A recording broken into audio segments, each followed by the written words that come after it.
好啦，今日就過香港北角寶馬山道賽西湖公園行。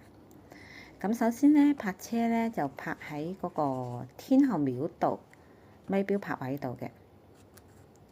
咁如果唔係呢，喺賽西湖公園嗰度門口都有8個咪標位嘅。公園好細下咯，想像中細咯。不過環境係清幽寧靜。呢邊望去呢，就係寶馬山花園啊！啱先嗰度。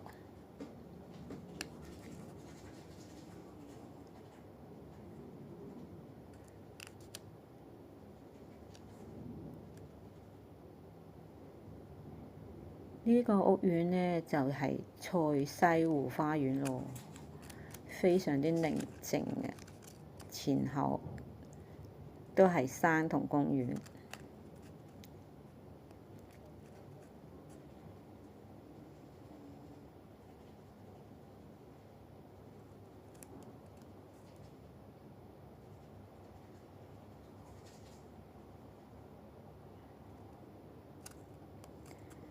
行咗一圈，公園細細地咯，但係真係好舒服咯，清幽寧靜。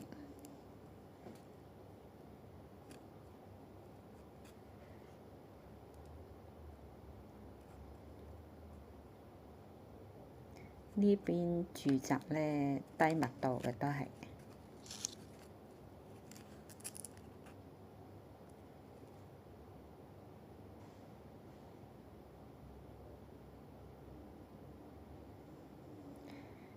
公園往右邊行過去呢，呢座呢就係樹仁大學啦。